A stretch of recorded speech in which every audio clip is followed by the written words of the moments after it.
Hey Pokemon fans, AlmightyArceus here, and today I want to talk about one of the most interesting pieces of Pokemon Sword and Shield, Eternatus.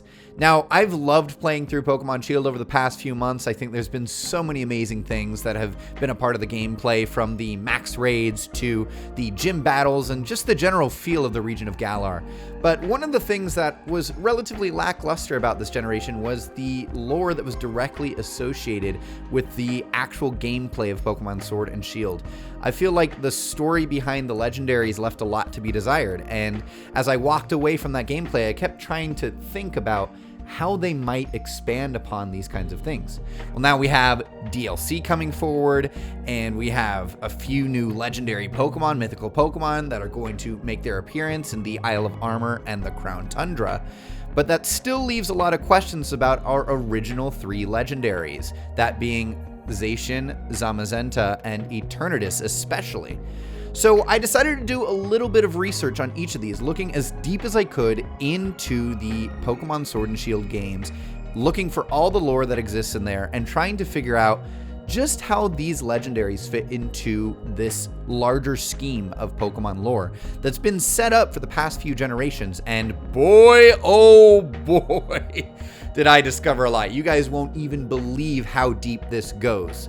This video is part one of a 4-part theory series that is going to be going on my channel. Yeah, there's that much information to cover. You might not believe that given what was given to us up front from Sword and Shield, but when you dig a little deeper, you find a lot more lore that actually connects it very substantially to some of the past games. We're going to start today talking about Eternatus, because I find Eternatus to be one of the most interesting Pokemon that was introduced in Generation 8, and one that I think holds major secrets and major relevancy to the actual creation of the Pokemon Universe itself. And it all ties together with some of the core principles, energies, themes, everything that's been going on since Generation 4 and potentially even before that. So I'm going to talk today specifically about Eternatus and its origins, what it's all about, and then continue to talk about Eternatus and how Galar generally is linked to the larger Pokemon universe in my next 3 theory videos as well. So please keep up with this theory series. Wow, that's a really hard thing to say, theory series. It's kind of tongue twisty a little bit. Theory series. Anyways, please stick with us for the theory series, and today let's get started on talking about Eternatus and solving the ultimate mysteries behind this big purple beastie. So let's talk about what we already know about Eternatus. It was actually really funny when we were talking about Sword and Shield, people were joking about sequel games, which now I guess have been done away by DLC. But people were always talking about this third, what would complete the triad of Sword and Shield. There were a lot of things that were thrown out there, but my personal favorite was the meme Pokemon Gun. And in a way, you're actually right.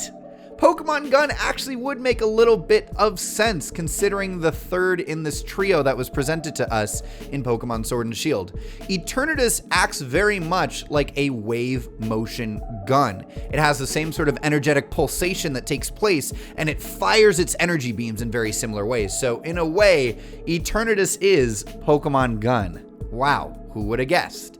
Now, Eternatus is classified as the gigantic Pokemon, and it truly is. It is the largest Pokemon that has ever been documented in the Pokemon series so far. You see it kind of take this giant form after its initial form, and that giant form is actually called the Eternamax form. So it isn't even Gigantamax, it isn't Dynamax, it's the Eternamax form.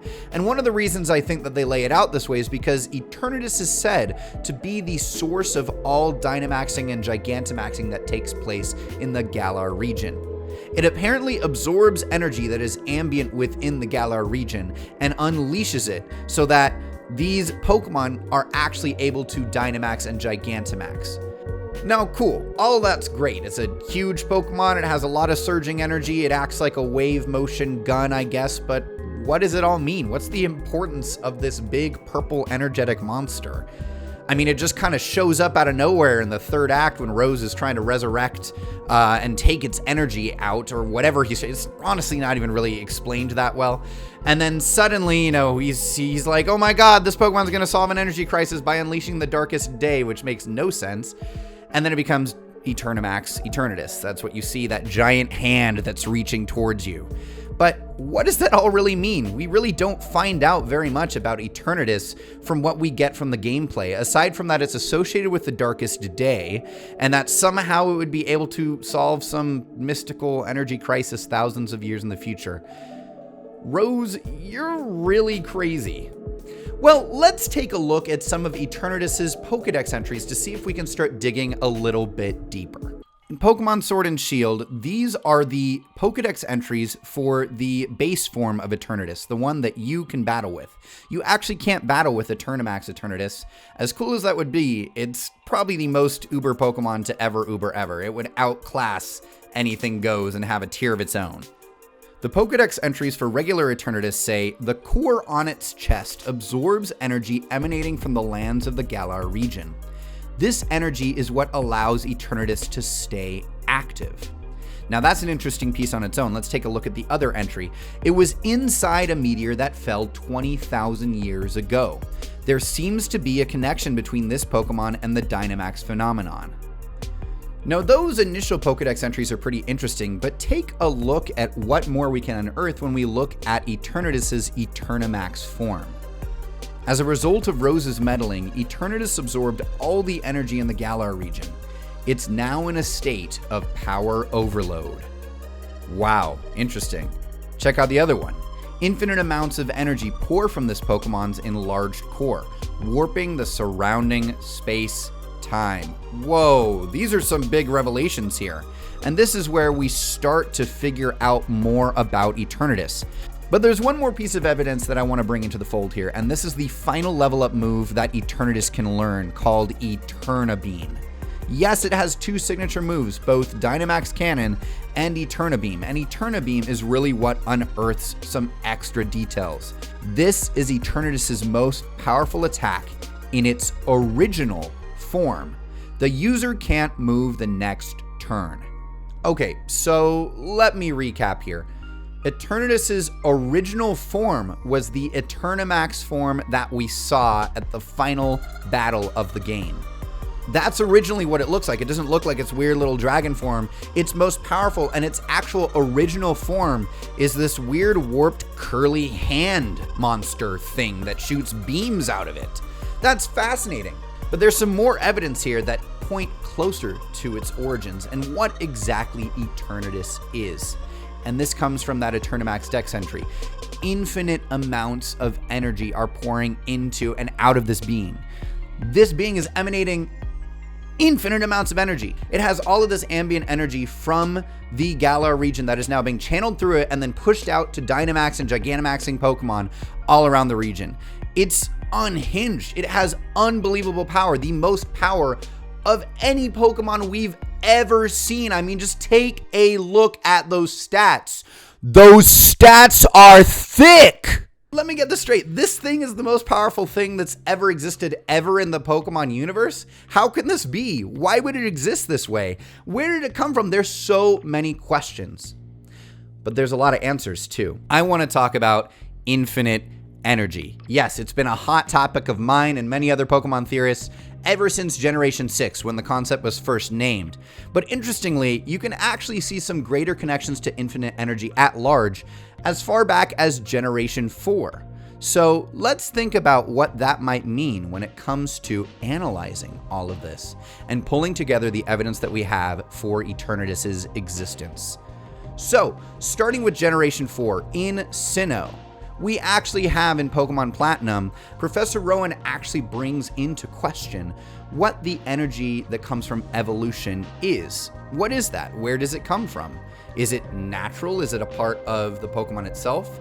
Interestingly, we also have that taking place in the same generation that has the concepts of time and space at its center point. And we have a fundamental red chain that actually helps control the deities of time and space, that actually warps the universe itself and creates distortions. It can actually open up this opposite world, this distortion world, and create ripples throughout space-time and actually warp the fabric of space and time. I find it interesting that both the theme about Pokemon evolution and the themes about time and space take place within the same generation. And of course, we have to talk about Arceus. Arceus, the creator of all Pokemon, the creator of the universe itself. It's a very enigmatic Pokemon, and we don't really know very much about it. We do know that it's mythically basically Pokemon God, and it created everything that we know in the universe itself. In fact, if you look at Generation 7, which we'll get to, it might have created the entire multiverse itself. Wow. Okay, so Arceus definitely has some sort of original form that we have not seen yet. Sinnoh remix confirmed. Generation 5 brings us an interesting question in the form of Colress, who comes into Pokemon Black and White 2, and he asks the question, which I think kind of chart the trajectory for the next few games. What is the, quote, true power of Pokemon? Where does that come from? Does that come from the bonds that we build? Is it inherent and innate in each and every single Pokemon? Does everybody have a fixed value of power? Colress was dedicated to discovering the origins of these kinds of things, and it's why you actually get reference to him in Generation 6. Generation 6 is where we really start to answer that question of what is the true power of Pokemon, and where does the energy for evolution come from?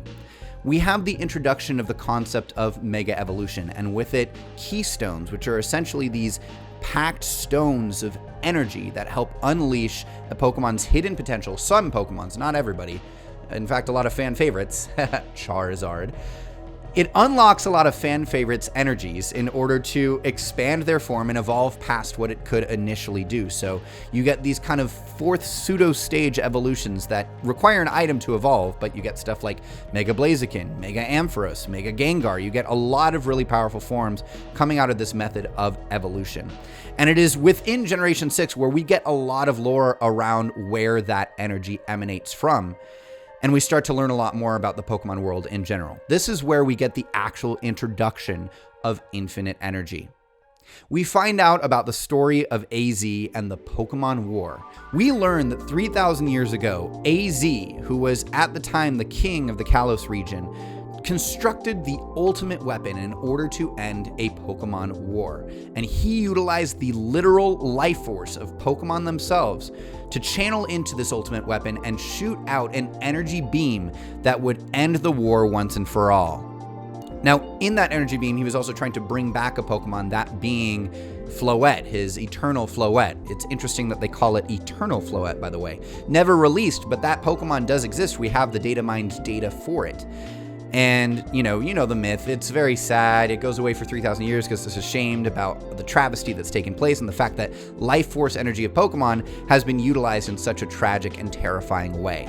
Now, there's some really fascinating information that we get here. We understand that you can somehow harness the life force energy of Pokemon to create a devastating beam of destruction. Now, that does sound a little familiar. It sounds a lot like Eternabeam and Dynamax Cannon and all of the other energy beams that have been coming out of this crazy, weird purple worm guy. Especially when you consider that this energy beam created an eternal creature, an undying Pokemon, Eternal Floette.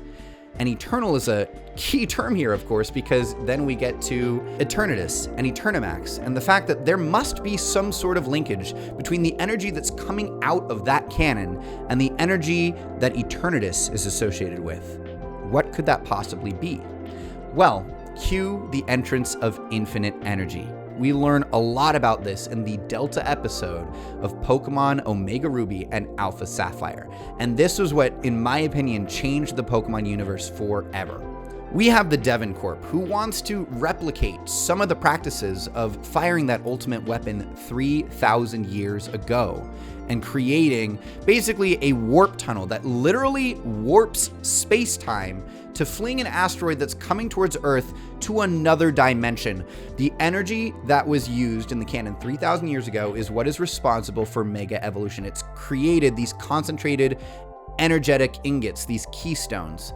And I believe that these keystones are imbued with this same infinite energy. It's actually the inherent energy of a Pokemon. I think you take that energy out of a Pokemon and you could imbue it into other things, so into a weapon or into a Megastone. So this is essentially concentrated infinite energy in a little orb. That's what a Keystone or a Megastone is. But now we see it being used in a way that's even more sophisticated than just firing a beam. We actually see this infinite energy warping space-time That's what it's being used for, to warp space-time and send a meteor into another alternate dimension. And Zinnia actually speculates that it could be another Hoenn that doesn't have this thing taking place. It doesn't have this meteor hurtling towards it. It could be a completely other world. I think that alludes to Pokemon Ruby, Sapphire, and Emerald, the original 3rd generation, of which Omega Ruby and Alpha Sapphire were, of course, based on. So it's been made clear from Generation 6 that this infinite energy can be used to open wormholes to other dimensions. And wouldn't you know, in Generation 7, we actually have wormholes all over the place. Ultra Space and Ultra Wormholes are one of the biggest pieces of the lore of Alola, and oh god, it was a field day to go in and talk about the science of Ultra Wormholes. I highly recommend you check out that video because it is there where I declare that infinite energy is one of the most quintessential elements of actually opening up portals to ultra space and opening up ultra wormholes that you can traverse. It's all based around theoretical physics and the idea that you need what's called exotic energy in order to create these kinds of things. Now, exotic is essentially an infinite source. It's something that's coming from either outside your own universe or multiverse, but it's something that's essentially everlasting, that can create the energy needed to literally rip a rift in the fabric of space and time. Now, all of this is essentially alluding to infinite energy being the core of what makes up the universe. It's literally what binds space-time. It's also what you find within Pokemon itself. And that special infinite energy is what is used for regular evolution, it's used for mega evolution, and I also believe that it's what's within the actual Z moves, the Z crystals that you find. Those are smaller concentrated ingots of infinite energy that allow you to access a move. Now, rather than that coming from the lives of dead Pokemon, which is where the original Mega Stones come from and the Keystones come from, these Z crystals are believed to have come through ultra wormholes and come from ultra space. Now, we do know that when Pokemon fall through these things, or when humans fall through these things, they're imbued with this aura, this ultra aura, and they have more energy attached to them. With Pokemon, it actually allows their stats to increase. And I think that is the residual excess infinite energy that is what's keeping the ultra wormholes open and is what these Pokemon traverse through. That's where they get this energy from. And that's important. Having this exotic, this energy that is outside of this being, get attached to this being and then become a part of it and power it up, is actually fundamental to the way that Galar particles are understood in Generation 8. So let's recap, shall we? The themes of energy and evolution started in Generation 4 with Professor Rowan looking into how evolution actually happened, how it worked, why Pokemon became more powerful, why Pokemon didn't evolve. And then in Generation 5, that theme was brought further by Colress asking about the true power of Pokemon and inquiring what that really was. In the subsequent generations, we've seen an exploration of what the true power of Pokemon is and how you can access it. Generation 6 gave us a field day with some of the most intensive information about infinity energy and the way that it's used and created in the Pokemon universe. Up to that point, we just knew that you could take the infinite energy that was inherent in the beings of Pokemon. It was literally within the energy and the actual life force of Pokemon itself. And you could take that and absorb it and shoot it and use it in an ultimate weapon or a teleportation field with a link cable. You could use it for a whole bunch of different things. You could also not only take away that energy, but you could imbue it into other things, particularly bringing a Pokemon back to life in the form of Eternal Floette. And of course, importantly, the way we mostly saw infinite energy being used was through the use of Mega Evolution in Generation 6. We found out that that excess energy that came off of the ultimate weapon created these little concentrated shards of infinity energy that could be paired with the bonds of Pokemon and trainers to Mega Evolve certain Pokemon. Gen 7 showed us Z crystals, it showed us the ultra energy and beast boosting energy that existed around fallers, that existed around some Pokemon that we encounter within Ultra Space and those that have just fallen through Ultra Space, and of course Ultra Necrozma, which was the source of all those Z crystals. All of those things were imbued with the same infinity energy, and Z crystals were used to power up the moves of Pokemon if you attached them to the Pokemon themselves. Generation 8, I think, is very much the same. We have this idea of Galar particles, we have Dynamaxing and Gigantamaxing. And you can see these Pokemon literally take this reddish purple hue around them, their Pokeballs expand, there's a storm of energy around them, and they become gigantic. I think that is actually an imbuing of infinity energy, just like the other 2 generations that preceded it. You are seeing this raw infinite energy being imbued into these Gigantamax and Dynamax Pokemon in the Galar region, and it's all thanks to what's called the Galar particles. So how does this all tie into Eternatus exactly then? Well, I believe that Eternatus is the actual physical embodiment of infinite energy itself. It's actually infinity energy come to life.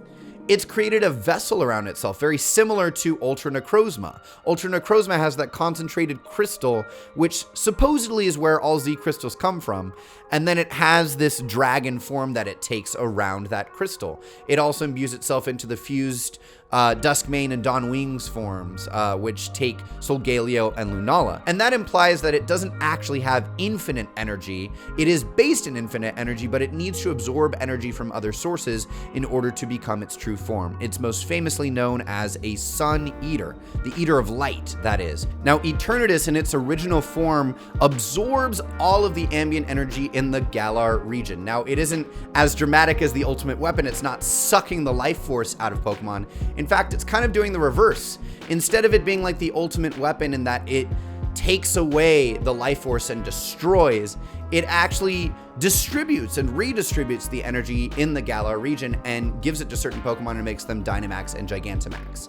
Now, naturally, this only occurs typically in dens where the power spots are, where you see those beams of lights happening. Those look like natural wells of infinity energy, or Galar particles, as it were, that concentrate in one location and allow a Pokemon to Dynamax or Gigantamax. Now, there's a lot of things that tie Eternatus into infinity energy. The most obvious one, of course, being its name. I mean, it is literally called Eternatus, which is similar to Eternal Floette, and Eternatus and Infinity are synonyms, so thus you have infinity energy, you have infinite energy. So that on its own is proof enough, I would say. It's pretty easy to make that connection. We also bear witness to the fact that this energy, Galar particles, actually interact in a way that's very, very similar, if not identical, to infinity energy. And by that, I mean the creation of Pokemon and its interaction with the energies of Pokemon itself. So of course we have Dynamaxing and Gigantamaxing, which is a very obvious way in which this energy interacts. I think the reason it makes these Pokemon gigantic rather than something like Mega Evolution or something like a Z Crystal is because, unlike this being a concentrated ingot of energy, a keystone, or a Z Crystal, your Dynamax band is literally taking the ambient, unpurified infinity energy that is within Galar and then channeling it directly into the Pokemon. So instead of that energy existing in small amounts in a concentrated ingot, you're just putting raw, unbridled energy into these Pokemon. And certain Pokemon interact by Gigantamaxing, where they do actually change form, and you see that adding more energy into them changes the way they look. But for most Pokemon, it just kind of makes them bigger, because, you know, more power equals bigger, I guess. I mean, it is a gigantic Pokemon after all, so I guess that might actually be something unique to Eternatus. I don't know. But there's also connections based on the way that it interacts with the life force of Pokemon.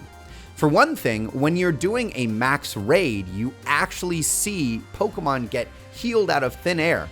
And while that works mostly to be a mechanic so that you don't just sit there after your Pokemon has fainted for the first time in battle, it also implies something about where you are.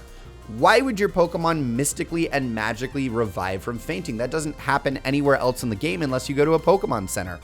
Well, that must be because the same energy that your Pokemon functions off of, infinity energy, is ambient in the environment around it. You see kind of when that Pokemon revives, that energy surging around the trainer in which the Pokemon's being revived from.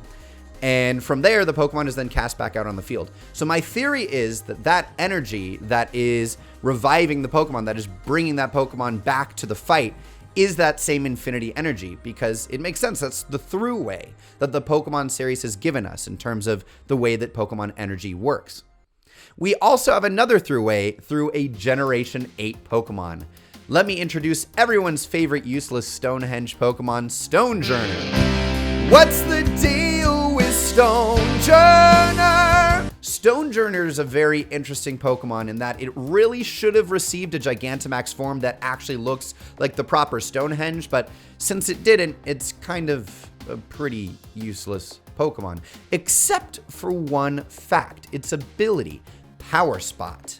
Now, Power Spot just so happens to be what we refer to dens that are ignited, those power spots within the wild area. That is what those are.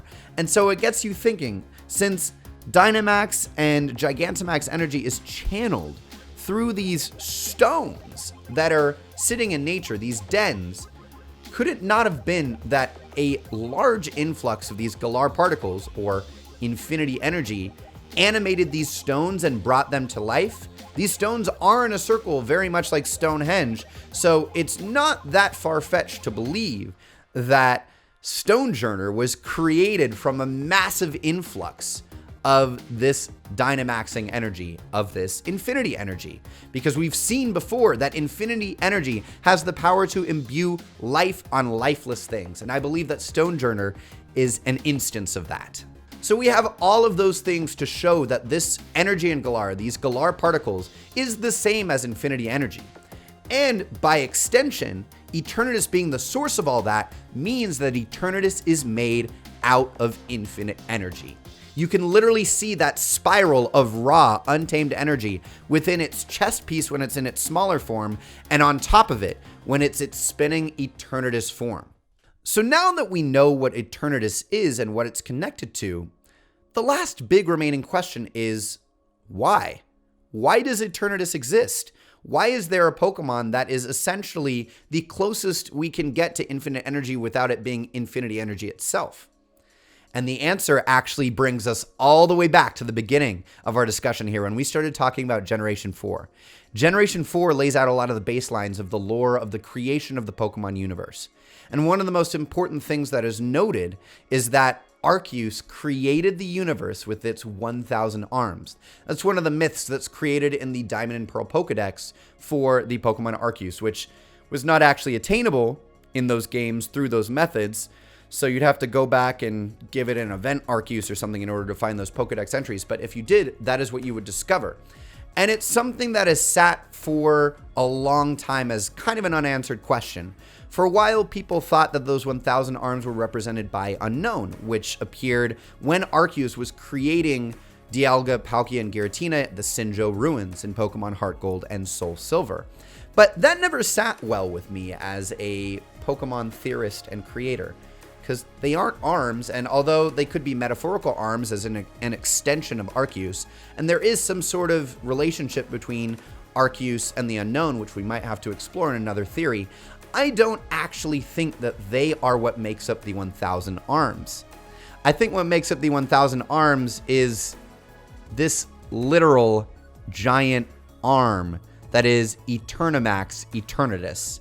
Yes, I believe the reason that Eternatus exists is because it was one of the original 1,000 arms that helped shape the universe when Arceus was created. Now, it does seem pretty obvious, of course, on the surface that, it's an arm, it's got 5 fingers, it's reaching out, it's an extending arm of energy, so it absolutely makes sense that it could be one of Arceus's 1,000 arms.